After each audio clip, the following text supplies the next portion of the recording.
from Kansas is not wrong. In the 237 years of our nation's history, I don't know that there has been a more shameful day in the United States Senate than today. What we just witnessed was a travesty. It was a travesty to the United States Constitution, and it was a travesty to the American people.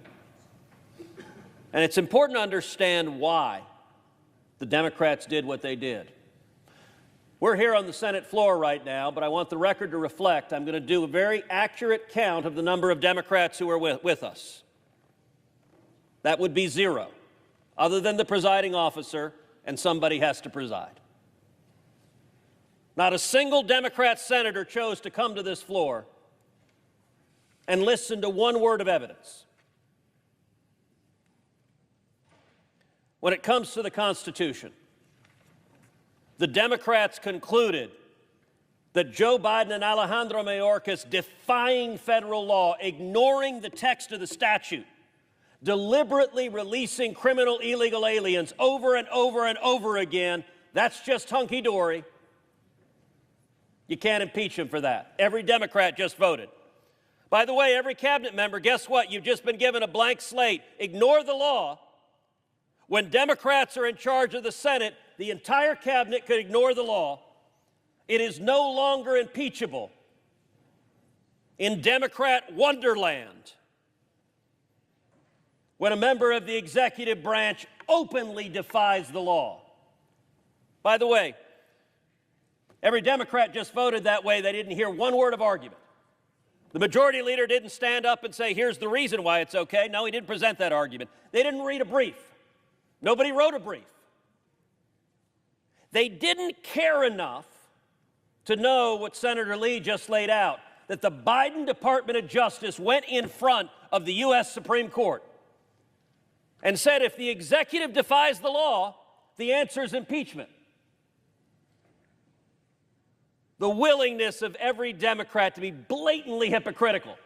Just last year, the Biden Justice Department said, no, you can't sue in court when we, the Biden administration, defy the law. The answer is impeachment.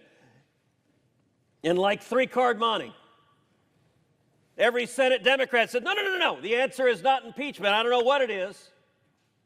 Actually, I do know what it is. There's only one answer left, which is everyone who is unhappy about the open border shows up in November, and to use the phrase, throw the bums out. Because if you're not willing to do your job, is there not one senator on that side of the aisle who cares enough to honor the Constitution? By the way, the second article they threw out said lying to Congress is not a high crime or misdemeanor, it's not impeachable. Now, as the senator from South Carolina pointed out, Bill Clinton was impeached for lying under oath. And you know what happened? And he was ultimately acquitted. But after a full trial where they heard the evidence, where the Senate did its job. By the way, one of the impeachment managers was Senator Graham, who presented that evidence right here on this floor. And you know what? Before Bill Clinton, there's a guy named Walter Nixon. You may not know who Walter Nixon is. Walter Nixon was a federal judge who was convicted of perjury. He was from Mississippi. He was convicted of perjury in front of a grand jury. And he was impeached. And it went to the Senate, and the Senate convicted him and removed him from the bench. So you want to know what the precedents were prior to today? You commit a crime, lying under oath, perjury, it is a high crime or misdemeanor that is impeachable. No more. Because understand the Democrats' rule here. This is not about the Constitution. None of them care. By the way, we repeatedly moved. Let's go into debate. Hear the other side of the argument. Nope. Look, the famous 3 monkeys, hear no evil, see no evil, speak no evil. That's just evil, what they did. They don't want to know because they don't care, because it's not about the Constitution. It's not about the law. It is about political expediency. But every bit as violent as what they did to the Constitution was, it's even more offensive what they did to the American people. Last year, 853 migrants died crossing illegally into this country. That's almost 3 a day. You go down to the southern border, you go down to Texas, which the Democrats don't bother to do because they don't care about the people dying. And you see photograph after photograph that Texas farmers and ranchers are finding of dead bodies on their property. Many of my colleagues here have been down there with me, have seen the elderly people the human traffickers have abandoned, have seen the pregnant women the human traffickers have abandoned, have seen the infants and toddlers left to die. The Senate Democrats just told the American people they don't give a damn about the bodies and the people who have died the last 3.5 years, and they don't give a damn about the people that are going to die next week.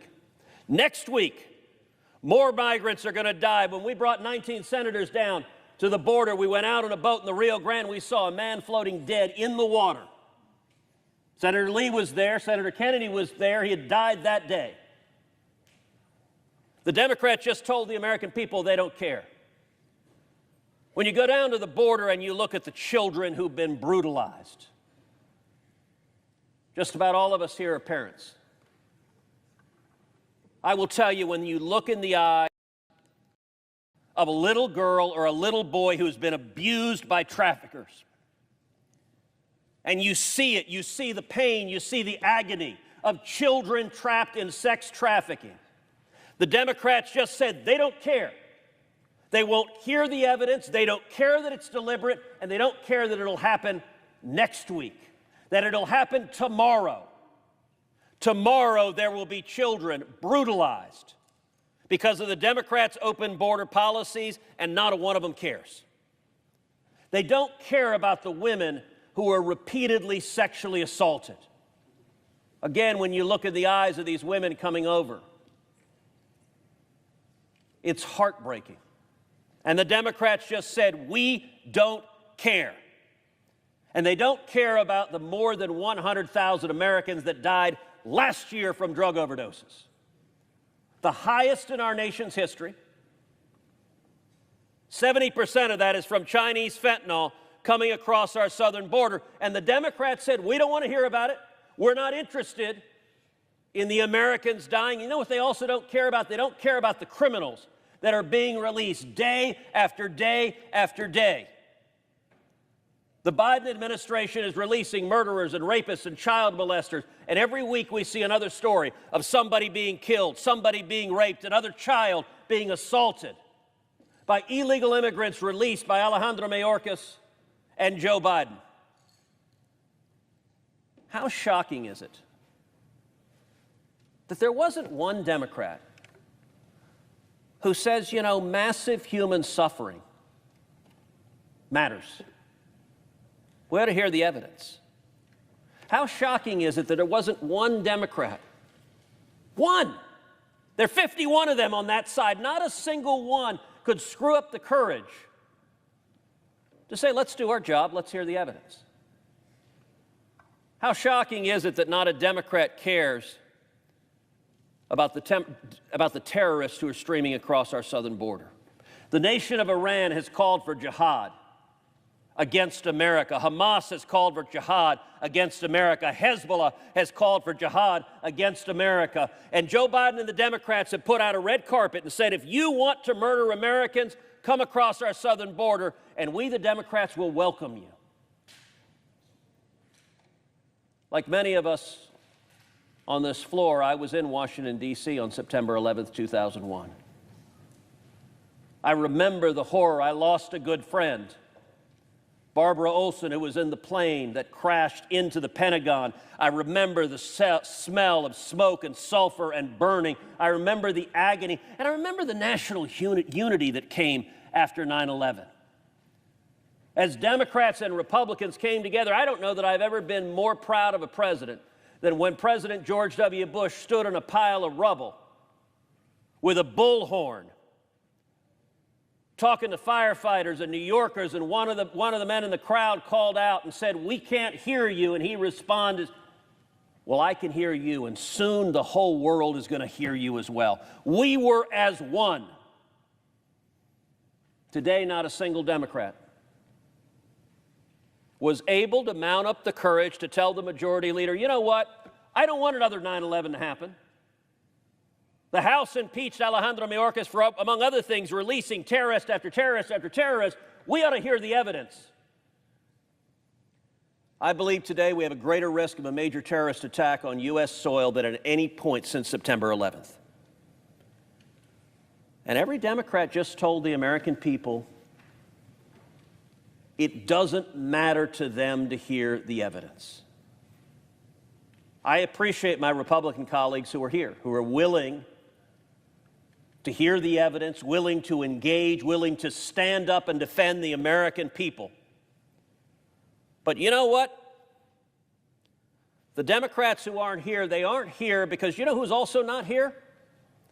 If you look up at the gallery, the reporters are all gone. A couple of folks in the back, I hope you all right.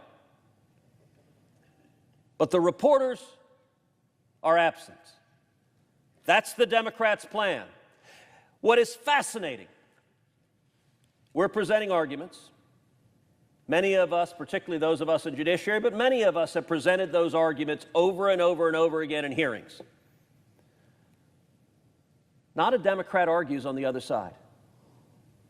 It's an issue unlike any other issue I know of in politics. Listen, if we're arguing about taxes, as Republicans, we say we should cut taxes. It's good for the American people. And you know what Democrats do? They stand up. We know their talking points. No, tax the rich.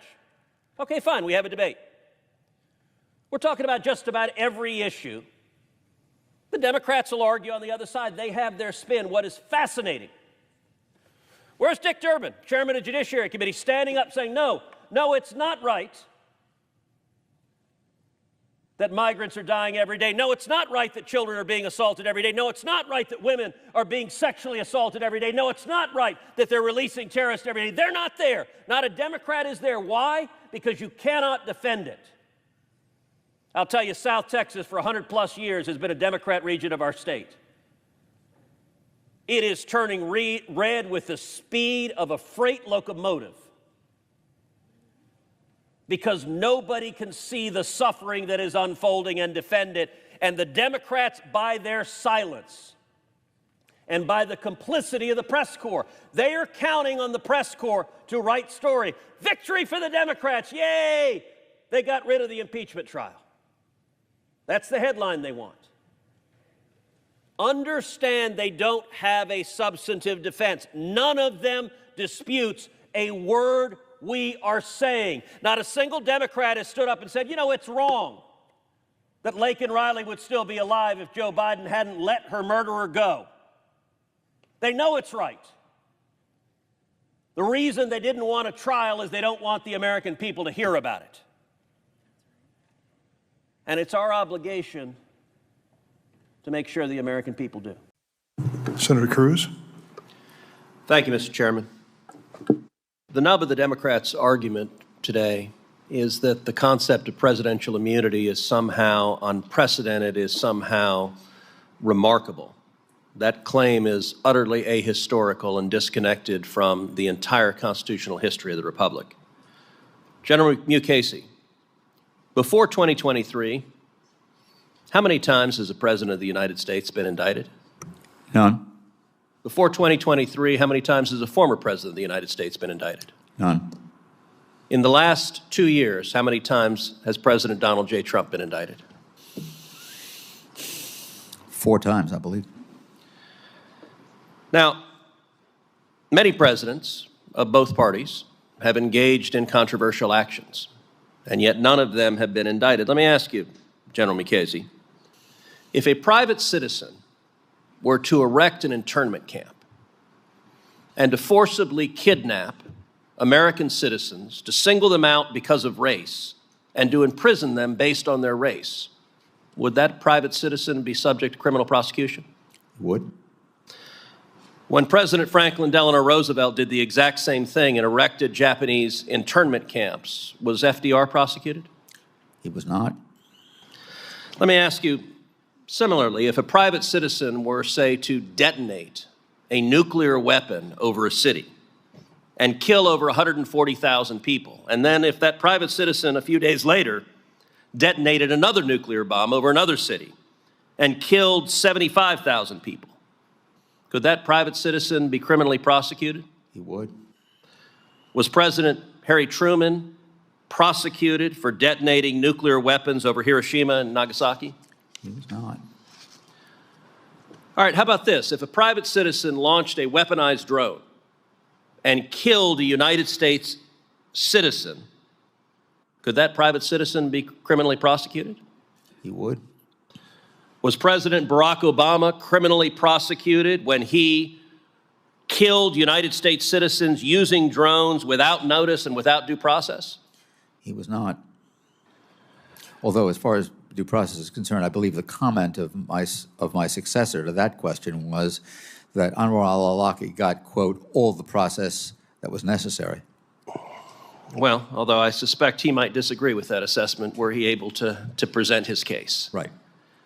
All right. Let's contrast that with the rules that govern other federal officials. You were a judge for 19 years. As a federal judge, did you have immunity from your official acts? For my official act, yes. Yeah. Do federal prosecutors have immunity from their official acts? They do.